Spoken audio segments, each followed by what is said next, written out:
Gaza border के पास बढ़ता जा रहा है इजरायली सेना का जमावड़ा और वहीं पूरी दुनिया से डिस्कनेक्ट करने के लिए फिलिस्तीनियों को इजरायल ने की पूरी तरीके से बिजली की कटौती। इजरायल और हमास युद्ध की लगातार खबरों के साथ मैं ताजुल मंसूर और आप देख रहे हैं इंटरनेशनल अवेयरनेस।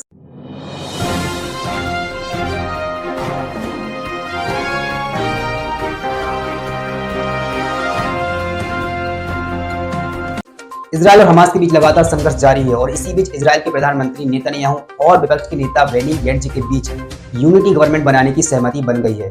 वहीं इजरायली सेना गाजा की बॉर्डर के करीब जमा हो रही है, जमीनी कार्रवाई करने की आशंका बताई जा रही है। और दूसरी ओर इजरायल ने गाजा के सारे रास्ते बंद कर दिए हैं और गाजा से मिस्र की ओर जाने वाली रफा क्रॉसिंग भी इजरायली हवाई हमले का निशाना बन गई है। इजरायल द्वारा लगातार बमबारी करने से गाजा वासियों के पास ना तो कोई उम्मीद बची है और ना ही छिपने के लिए कोई जगह बची है।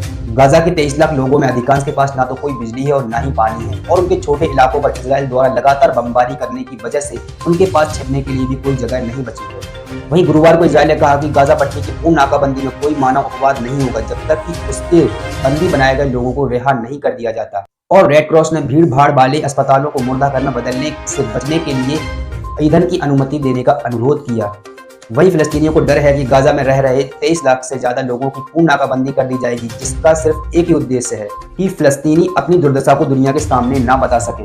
इजरायल द्वारा बिजली और ईंधन की आपूर्ति कटौती और 2 दूरसंचार कंपनियों पर बमबारी करने के बाद गाजा में रह रहे 2 मिलियन से ज्यादा लोगों को पूरी दुनिया से डिस्कनेक्ट करने का खतरे का सामना करना पड़ रहा है।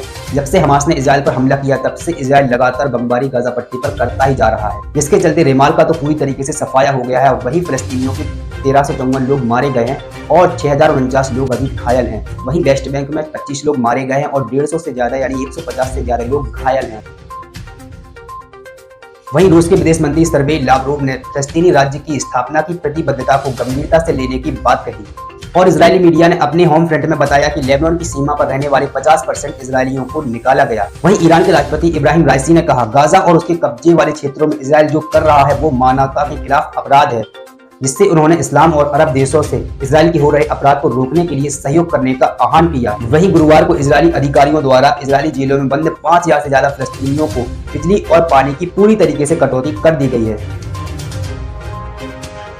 और एक और बहुत ही अफसोस की खबर है कि हमास के एक लीडर अब्द अल रहमान सिहाब और उनके परिवार में से एक उत्तरी गाजा पट्टी में जबारिया पर इजरायल द्वारा बमबारी करने के हमले में मारे गए हैं। और पश्चिमी गाजा पट्टी में बीच कैंप में इजरायलियों ने एक घर को निशाना बनाते हुए हमला किया, जिसमें 10 लोग मारे गए और दर्जनों घायल हो गए हैं। आप वीडियो में देख सकते हैं।